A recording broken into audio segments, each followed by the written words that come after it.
Eder. Mech. Pallister. Avvolto in un silenzio tanto insolito quanto carico di significati. Sebastiano Visintin, marito di Liliana Resinovic e ora formalmente indagato per l'omicidio della moglie, non ha fatto ritorno nella sua abitazione di Trieste. Giornalisti e troupe televisive continuano a presidiare l'ingresso della casa in attesa di una sua apparizione, ma ogni sforzo si rivela vano. Dell'uomo, al momento, non vi è alcuna traccia, una sparizione, la sua, che non alimenta seriamente l'ipotesi di una fuga. Visintin, 73 anni, non avrebbe né le forze né, forse, le motivazioni per scappare davvero. Più verosimile è che stia cercando di sottrarsi all'esposizione mediatica scaturita dall'improvvisa svolta nelle indagini.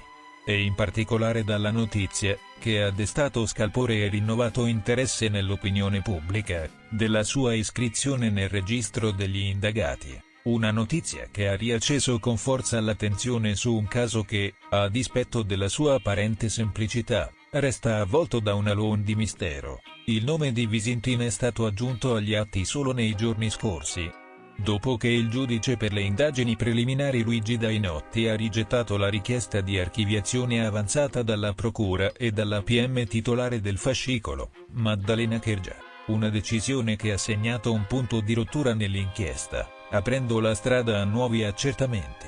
Il fascicolo è stato dunque affidato a una nuova titolare, la PM Ilaria Iozzi, subentrata dopo il trasferimento della collega alla Procura Generale. Un nuovo slancio investigativo è stato determinato anche dalla relazione medico-legale aggiornata, molto più dettagliata rispetto alle precedenti, che ha fornito nuovi elementi di analisi, indicati espressamente anche nel provvedimento del GIP insieme a una lunga serie di ulteriori esami da eseguire. Sabato scorso, Visintin è stato contattato telefonicamente da alcuni giornalisti e ha dichiarato di trovarsi a Villacco, in Austria, a pochi chilometri dal confine italiano. Ha però evitato di fornire indicazioni su un eventuale ritorno a Trieste. Poco dopo ha inviato delle fotografie da Tarvisio, in provincia di Udine, sempre in zona di confine ma sul versante italiano. Da quel momento, tuttavia, il silenzio è calato nuovamente su di lui. Nessun aggiornamento,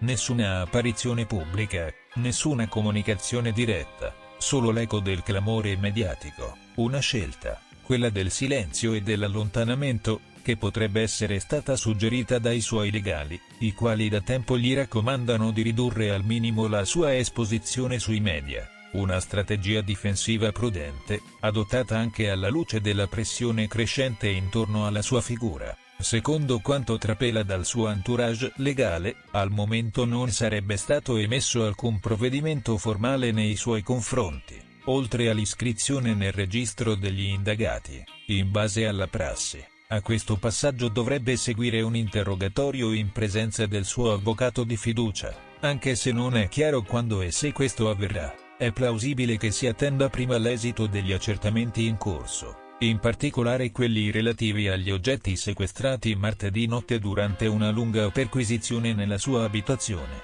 Quasi 8 ore di controlli, al termine dei quali sono stati sequestrati più di 700 strumenti da taglio, tra coltelli, forbici, cesoie, riconducibili alla sua attività di arrotino. Oltre a un maglione giallo e a un paio di guanti rossi. Proprio questi ultimi due capi di abbigliamento, secondo la nuova perizia medico-legale, rivestono un'importanza cruciale. Si tratterebbe degli stessi indumenti che Visintin indossava la mattina del 14 dicembre 2021, giorno in cui Liliana Resinovic scomparve nel nulla. Quel giorno, l'uomo si era recato in bicicletta sul Carso, filmando parte dell'escursione con una GoPro. Dalle immagini si vede chiaramente che indossa proprio un maglione giallo e guanti rossi, o capi perfettamente identici, gli stessi che, secondo gli accertamenti più recenti, corrisponderebbero all'abbigliamento utilizzato nella fascia oraria in cui Liliana sarebbe stata uccisa, poche ore dopo aver fatto colazione. Liliana, quel 14 dicembre, era uscita con l'intenzione di recarsi a casa dell'amico Claudio Sterpena, con cui aveva un appuntamento alle 10:30 del mattino. Non vi arrivò mai. Il suo corpo sarebbe stato rinvenuto soltanto il 5 gennaio successivo, nel parco dell'ex ospedale psichiatrico di San Giovanni, a Trieste. In circostanze che ancora oggi sollevano molte domande e poche certezze, con la riapertura delle indagini, l'inchiesta torna a muoversi. Questa volta in una direzione che mette sotto i riflettori proprio l'uomo che fino ad ora si era sempre dichiarato estraneo alla vicenda. Resta da capire se e quanto il suo silenzio sia strategia, paura o semplice istinto di difesa. In un caso che continua a oscillare tra verità nascoste e ipotesi investigative, ogni dettaglio può fare la differenza. Proseguono senza sosta le indagini sull'omicidio di Sara Campanella, la studentessa palermitana brutalmente uccisa il 31 marzo scorso. Nonostante la confessione di Stefano Argentino, il 27enne originario di Noto attualmente detenuto in carcere, restano ancora molti aspetti oscuri in questa vicenda. Il più rilevante tra questi è legato all'arma del delitto, che al momento non è stata ufficialmente individuata. Il coltello a serramanico ritrovato circa una settimana fa nei pressi della zona in cui si è consumato l'omicidio, inizialmente considerato un possibile elemento chiave,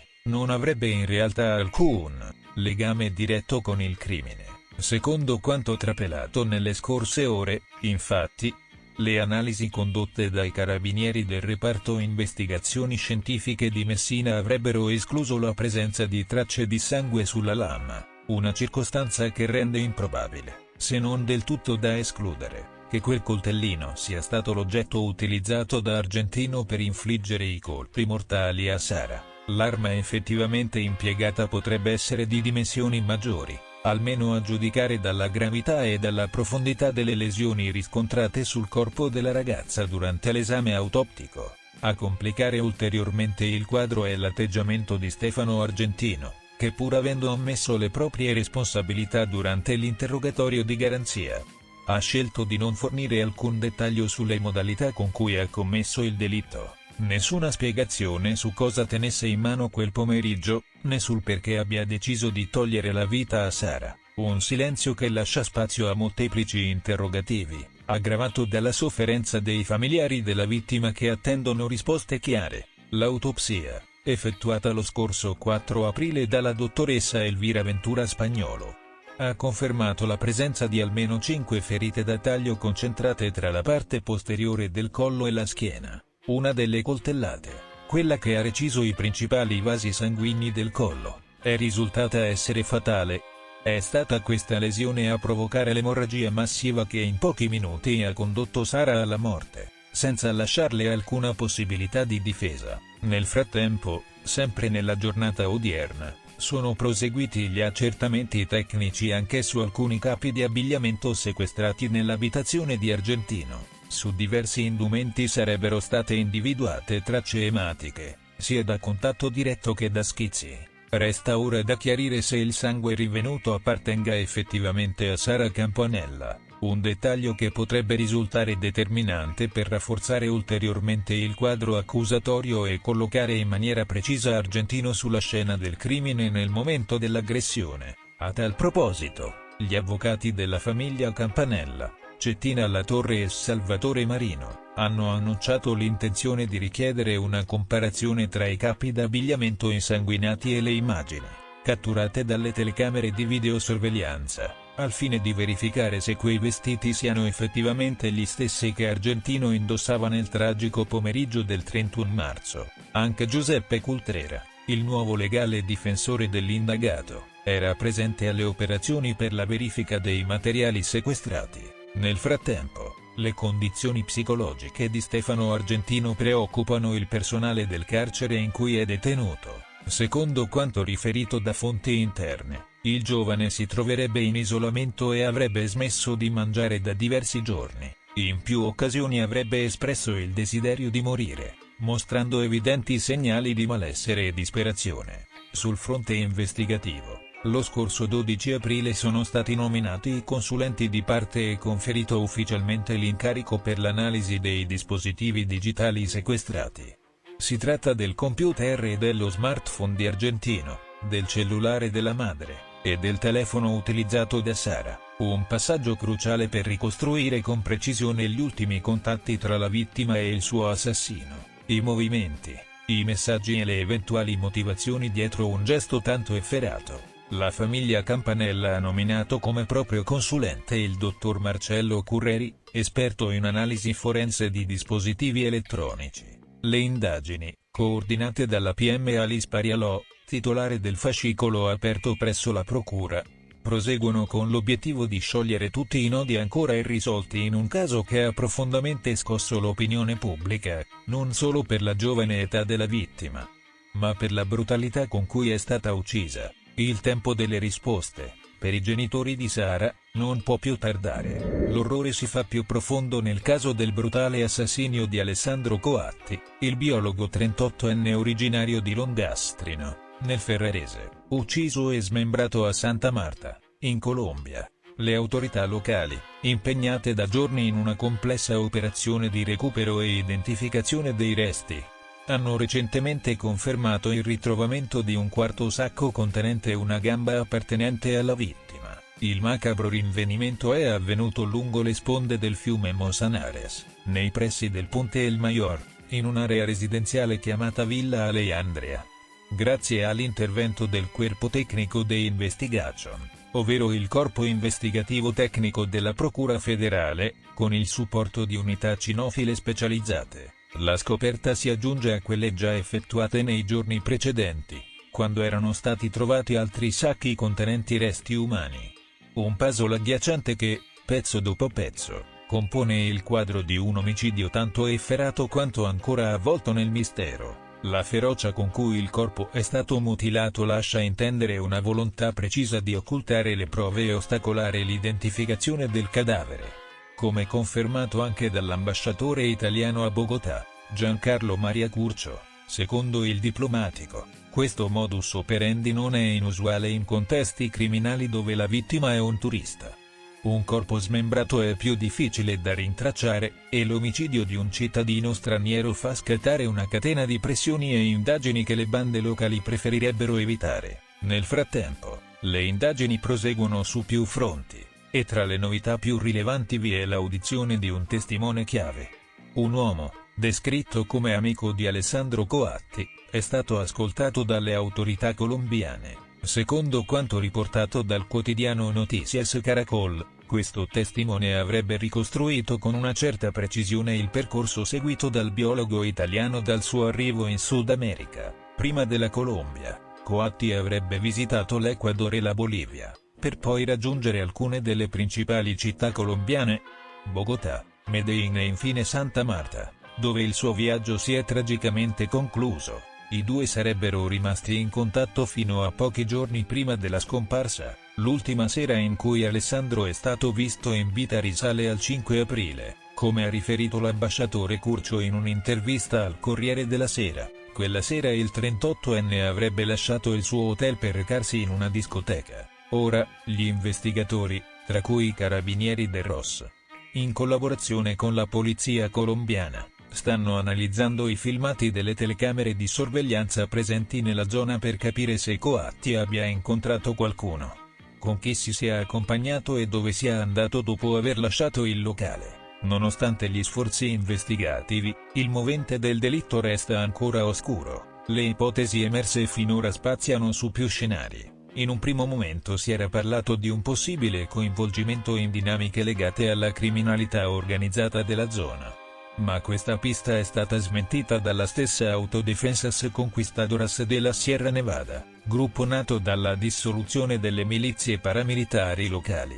Altre teorie ipotizzano uno scambio di persona, una relazione pericolosa, forse con la compagna di un sicario, o addirittura un coinvolgimento accidentale in traffici illeciti. Tuttavia, sta prendendo piede anche una pista ancora più inquietante, quella del crimine d'odio a sfondo omofobico. Come ha dichiarato Curcio, sebbene la Colombia sia un paese dove il matrimonio egualitario è riconosciuto e le norme antidiscriminatorie siano in vigore, non mancano episodi di violenza omofoba. Un incontro finito male o un'aggressione motivata dall'orientamento sessuale, ha spiegato, sono ipotesi da non escludere. Proprio Cali, pochi giorni fa, una persona trans è stata vittima di un violento agguato, nel contesto in cui è avvenuto l'omicidio. Poi, le insidie non mancano. Santa Marta è sì una località turistica, ma anche teatro di fenomeni criminali diffusi.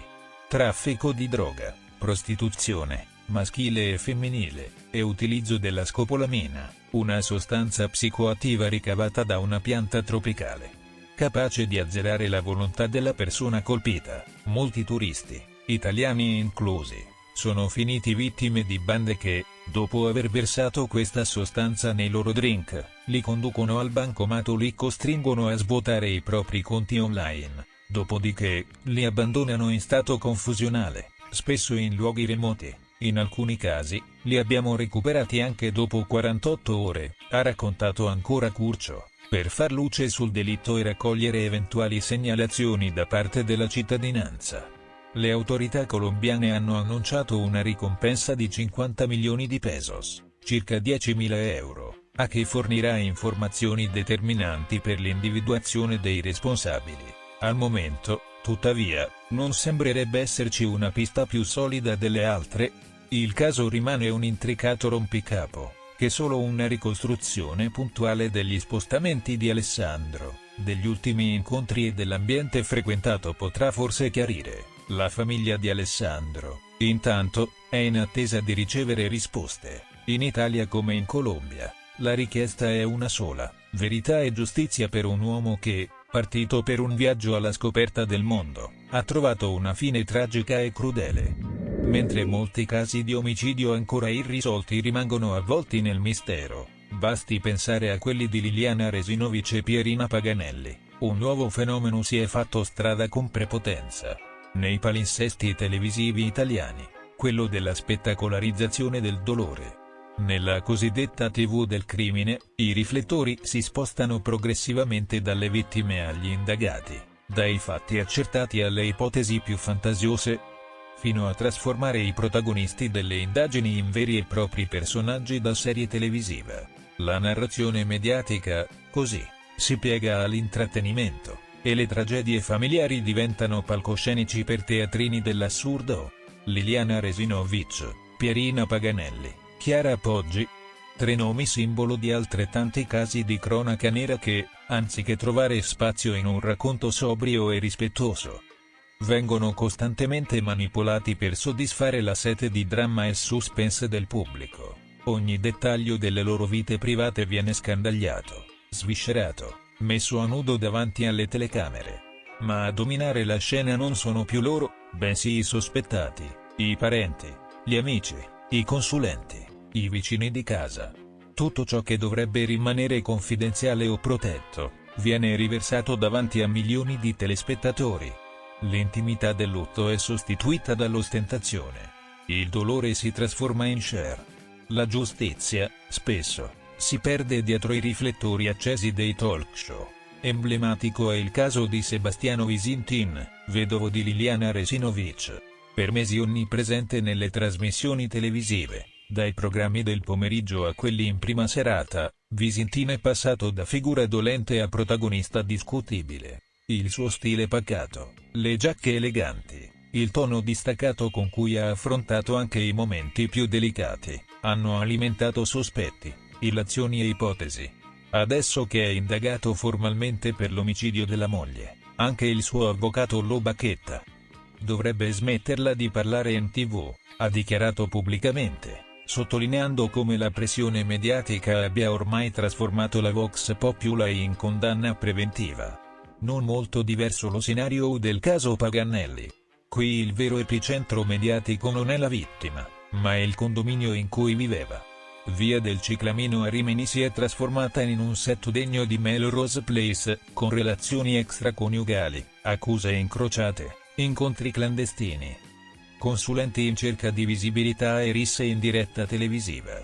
Manuela Bianchi, amante dell'indagato Luis da Silva, e Valeria Bartolucci, sua moglie, si sono scontrate pubblicamente fino ad arrivare alle mani. Il consulente Davide Barzan, sedicente esperto di investigazioni, ha partecipato a trasmissioni su ogni canale possibile, alimentando sospetti, teorie e confusione. Il risultato?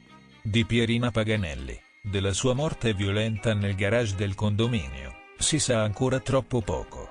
Ma della sua cerchia familiare, dei litigi, Dei tradimenti e delle alleanze, si conosce ormai ogni dettaglio, come se fosse un copione scritto per uno sceneggiato TV. Anche il caso di Chiara Poggi, riesploso recentemente con la nuova iscrizione nel registro degli indagati di Andrea Sempio, segue lo stesso copione.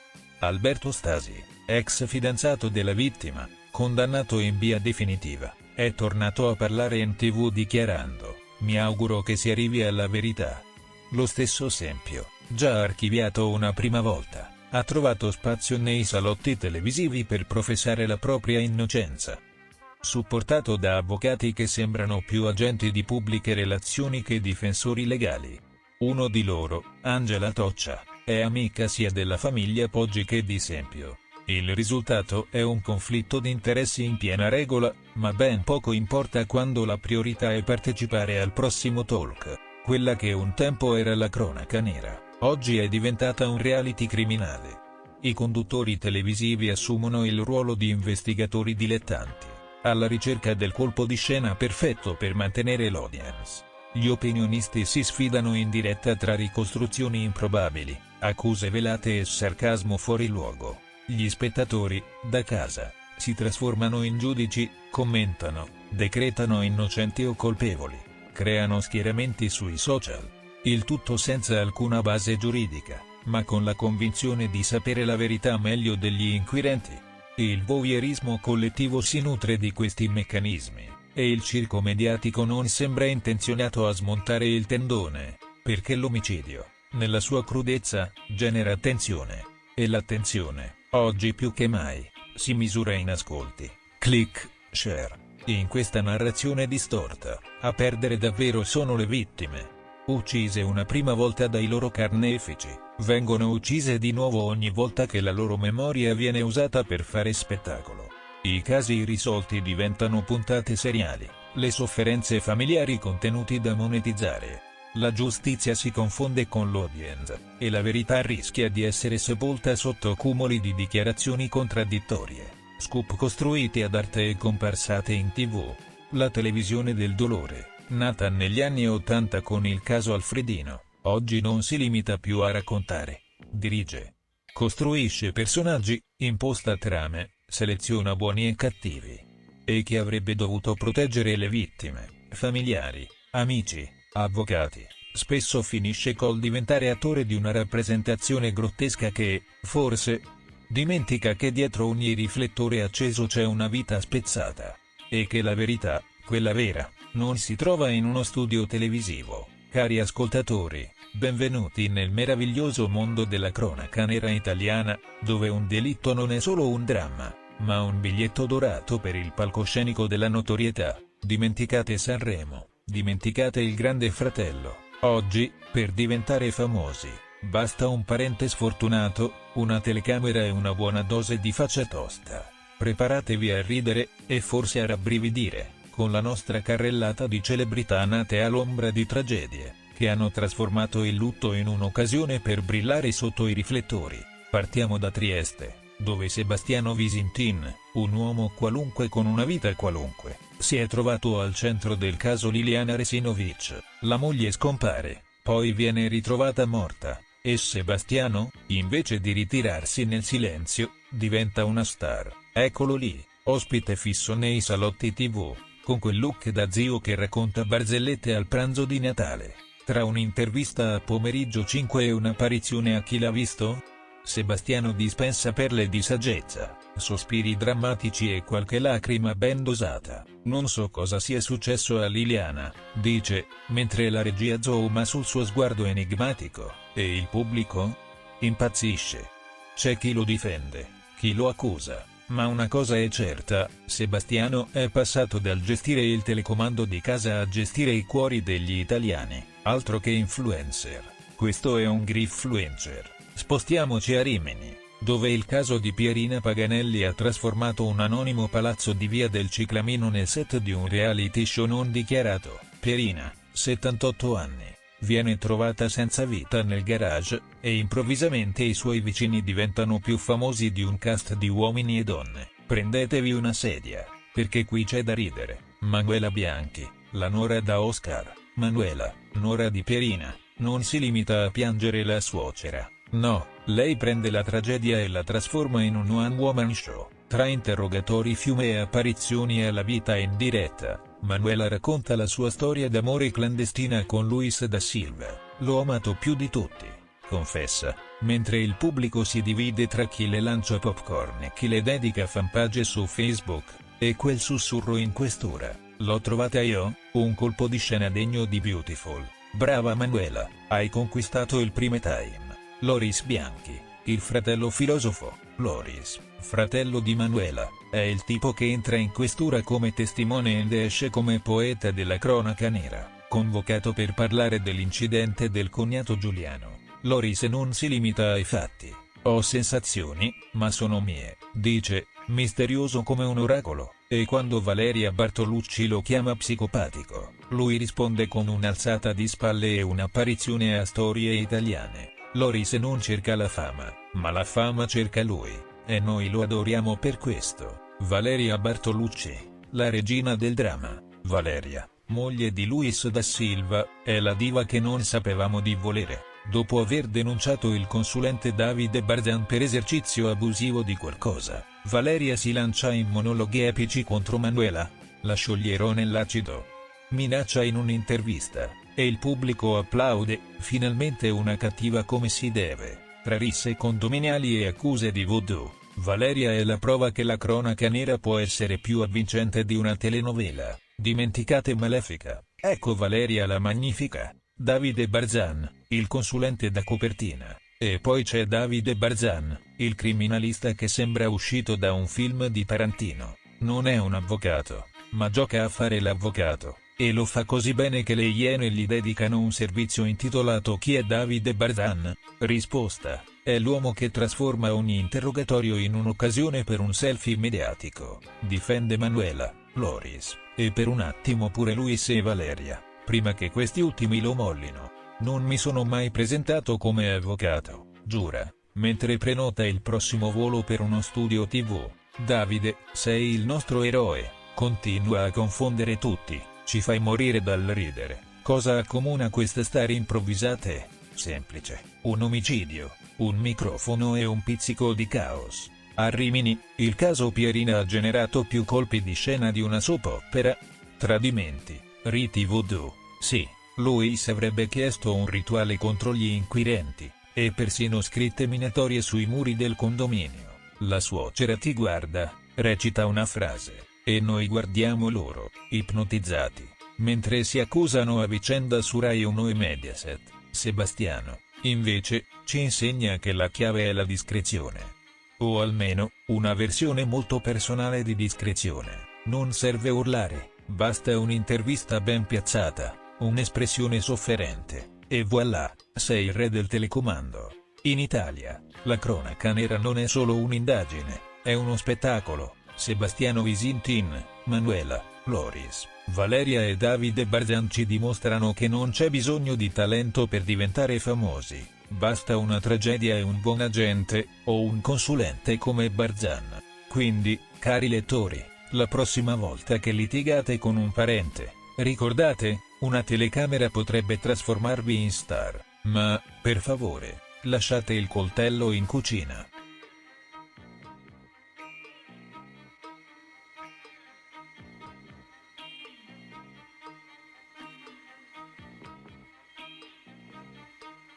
Ehi, non dimenticare di iscriverti a questo canale.